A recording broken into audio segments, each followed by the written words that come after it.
Hi, my name is David Knight. Welcome to Those Amazing Psalms. Today, Psalm 13. The question everyone is asking these days, 6 weeks into the COVID-19 pandemic, is how long? How long till we flatten the curve? How long till we can restart the economy? How long till we can visit our kids and hug our grandchildren and visit our elderly and resume life like the social beings that we are? How long till we have a vaccine? We aren't the first generation to wonder how much longer the unbearable condition can carry on. The siege of Leningrad was 876 days, and the Greeks held the city of Troy hostage for 10 years. The terrible civil war in Syria is now in its 9th year and still ongoing. How long can humans put up with intolerable confinement?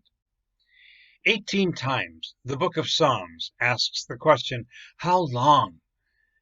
And 4 of them are here in Psalm 13. O Lord, how long will you forget me? Forever? How long will you hide your face from me? How long must I wrestle with my thoughts and day after day have sorrow in my heart? How long will the enemy have the upper hand?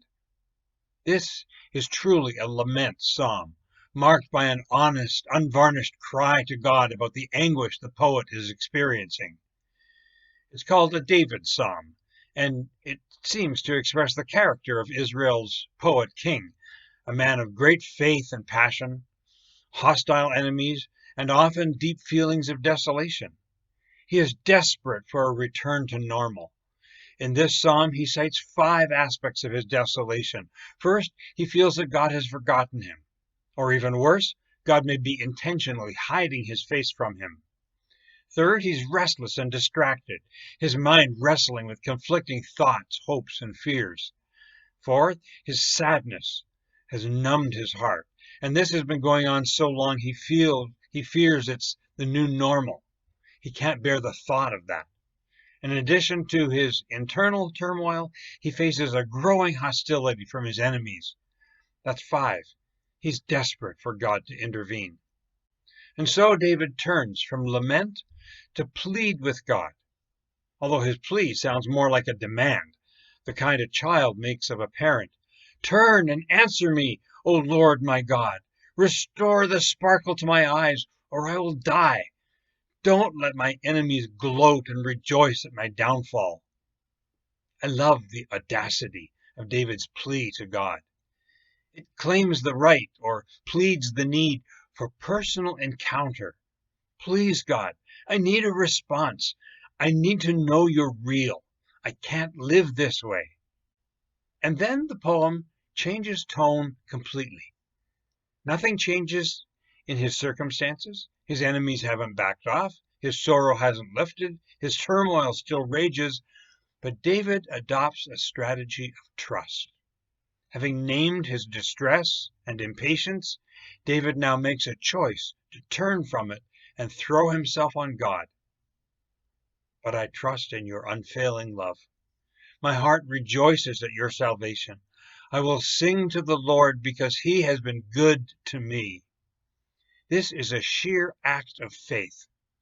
He takes hold of 2 pillars of God's goodness, his unfailing love. The Hebrew word hesed is one of David's favorite words, and one of mine too.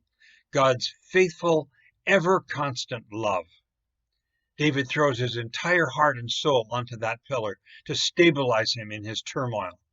And the second pillar is God's salvation, the whole biblical story of God as a rescuer, all the occasions of God's saving action, both in the nation's history and in David's own experience. Salvation is God's action to free his people from evil, from enemies, and from themselves.